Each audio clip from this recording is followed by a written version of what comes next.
Welcome back to the deep dive.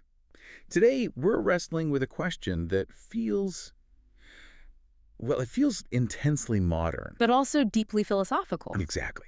And the question is this: can you actually be too self-aware to be happy? Think about it. Our entire culture, it treats self-awareness, knowing your motivations, digging into your past, all of that, like it's the ultimate superpower. It's the foundation for growth. That's what we're told. Right. But our source material today suggests a real and a really painful paradox. That this very knowledge, this wisdom we spent decades building up, can sometimes feel like a massive weight. And it makes it harder to simply live. It makes it harder to simply live. That's the core of it. We often assume that, more knowledge equals more peace. But the source pinpoints the moment that equation flips. How so? Well, they describe how as we gain perspective, our mind starts to act like a high-powered magnifying glass. Point it inward. Pointed right inward. Every little thought, every hesitation, every mistake gets blown up, scrutinized, and it just creates this severe internal imbalance. So our mission today isn't to dismiss awareness.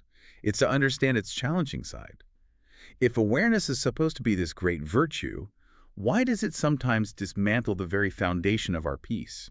Because that powerful tool, the one that's fantastic for fixing, say, a budget or a business problem, it's terrible when you apply it mercilessly to the fragile mechanics of just being human. It turns inward, and that's when thinking itself gets in the way of living. I think we can all relate to that, the idea that you have to analyze and process every angle. But there's a point, right, an inflection point, where being thoughtful becomes Destructive. And that destruction is most visible in what source material calls analysis paralysis. Analysis paralysis. Okay, let's unpack that. Imagine you're facing a pretty straightforward life decision. Maybe it's a new job that means you have to move. Okay. On the surface, the pros clearly outweigh the cons. But then your highly aware mind just kicks into overdrive. You start overanalyzing every single angle, not just the facts, but the emotional landscape. Like, what if I regret this in 5 years? What will my old friends think? Exactly. Is this really me, or am I just caving to some external pressure? And all of a sudden, that clear choice. Isn't now this massive, complicated moral struggle? It is. And you're frozen, not from a lack of information, but from having way, way too much. Your awareness of potential regret feels more certain than the potential for a good outcome. And what's really happening there is we're cutting ourselves off from the rest of us, right? The feeling, instinctive, embodied person. Precisely. You're trying to think your way through a life that is fundamentally designed to be lived. The source uses a great analogy for this. The high-performance athletes. Right. A tennis player serving, a musician on stage. Their bodies are trained to just do it. But the second they step back and start consciously thinking about, I don't know, the angle of their elbow, it all falls apart. Performance collapses. The thinking mind gets in the way of the doing body. And that applies to life, not just sports. You disconnect from that deeper foundation of your habits, your values. Which leads us right into the next burden. This feeling of becoming an observer of your own life. Observation paralysis. It's this deep internal fracture. A split. A split. Yeah. Part of you is trying to live, the protagonist, let's say, trying to connect with someone, enjoy the moment. And the other part? The other part is the critic. Stepped back, watching, evaluating your performance in real time. So you're never actually in the moment. You're performing it. For an imagined audience, even when you're alone, you're constantly checking in. How do I look? How do I sound? Was that joke funny enough? That sounds exhausting. It is exhausting. It's why highly self-aware people often feel so drained. They've been running 2 operating systems at the same time all day long. And here's where it gets really interesting. That inner critic has so much material to work with. Because you have 2,147 access to your own mind. You know every petty impulse, every selfish thought, every unkind judgment you immediately take back. You see your own flaws in high definition. Painful high definition. While everyone else's flaws and insecurities remain fuzzy, you only see their polished external product. Which creates this totally distorted picture that you are uniquely flawed. Yes.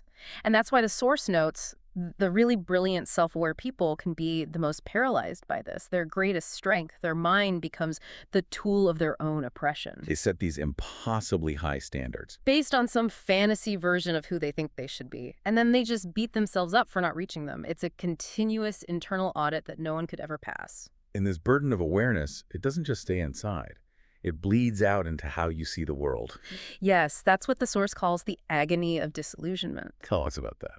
Well, when we're young, we hold on to these very comforting illusions. Like hard work always pays off. That, Good people get rewarded. that life has some underlying order or meaning that will, eventually reveal itself. But the longer you live, The more evidence you collect to the contrary, you see the randomness, the unfairness, the fragility of everything. Good things happen to bad people, and vice versa. and that's maybe the darkest aspect of consciousness, isn't it? The realization that maybe there is no grand plan, no cosmic justice. And when that rug gets pulled out from under you, it can be absolutely devastating. It can lead to what the Source calls a quiet despair. I think I know that feeling, that sense that real satisfaction is always just out of reach. Exactly. You even hear people say they wish they could go back to not knowing certain things. But, and this is the crucial pivot in the source material, that destruction, that disillusionment, it's not the end. It isn't. It leaves behind clues about how meaning might be rebuilt. So we move from destruction to construction. The pain is actually what forces you to build something new, something truer. Yes, this transition is everything. Disillusionment is, and I'm quoting here, excruciating, but it's also highly informative. Informative. It's telling you where your old worldview was incomplete or just wrong. It hurts because you're outgrowing it. And once you see that truth, you can't really unsee it. You can't go back to pretending. Denial is off the table. The only option is to go forward, to move through the discomfort. And this is where the source lays out the two phases of awareness. That's right. Phase 1 is the destructive part. It's painful. It tears down what isn't working, the fantasies, the unfair expectations. And phase 2. If you stick with it, you move into phase 2. And that's the creative part. It's where you figure out what to build in place of the wreckage. And that leads to this ultimate sense of liberation, right? Because if awareness shows you there's no guaranteed purpose, Then the responsibility and the power is back in your hands. you stop waiting for something external to give your life meaning. You get to decide what matters. This is the big shift. From using awareness to criticize everything to using it to create your own meaning, it's radical freedom. Okay, so if awareness is both the problem and the solution, the final step has to be the practical one. How do we live with it? How do we wield this tool without it consuming us? That's where the Source offers 4 concrete shifts to cultivate what they call mature awareness. Let's get into them. What's the first one? The first is learning to observe thoughts without identification. Meaning you recognize that your brain produces a ton of mental noise. Not every thought is some profound truth about you. So you don't have to take every thought so seriously. Exactly. You can observe a thought, oh, there's that anxiety again, and then just let it pass without building a whole story around it or making it part of your identity. That's a huge shift. Okay, what's number 2? Number 2 is to be realistic about ideals. So much of the self-judgment we talked about comes from the gap between who we are And who we think we should be. That should is usually a fantasy. The goal isn't to get rid of standards, but to adjust them so they're aspirational but not punishing. So it's about growth, not perfection. Precisely. You have to start seeing yourself as a person who's learning, not as a problem to be solved. I love that. A person, not a problem. What's the third shift? Reconnect with the non-cognitive self. We've established that overthinking cuts you off from your body in the present moment, so you have to intentionally get out of your head How do you do that? through things that demand you to be present.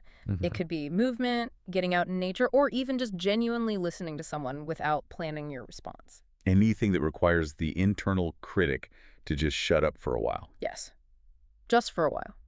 And that brings us to the 4th and final shift, Which is? to practice self-compassion. This sounds easy, but it is so hard for highly self-aware people Why is that? because they feel they should know better. But self-compassion means treating yourself like you would a good friend with patience and understanding. Especially when you stumble. Especially then. It's about internalizing the idea that you are doing the best you can with what you know and what you have. And that right there, that is enough. That is enough. And when you can integrate those 4 shifts, that's what the Source calls mature awareness. It's a gift of getting older, really, a steadiness. You see the hard truths without flinching, but also without condemning yourself or the world. So to circle all the way back to our original question, can you be too self-aware to be happy? The answer is conditional. It's a yes and a no. Yes, it can make you miserable if you use it carelessly, if it just becomes an inner critic. But ultimately, no, awareness isn't the enemy. It's the path back to a deeper, more resilient kind of peace. So you're not too aware to be happy. You're just aware enough to build a deeper kind of happiness, one based on clarity and acceptance. And your own intentional creation of meaning. I think that's the perfect place to land. Your awareness isn't a burden to overcome, but a lens that when you focus it properly can show you not just what's wrong, but also what's brilliantly possible. So here's the final thought for you to chew on this week, based on our deep dive. What single, impossible, self-punishing standard are you ready to adjust today? Not to get rid of, but to adjust from a fantasy to an achievable, aspirational step. Because that is exactly where the resilient building begins.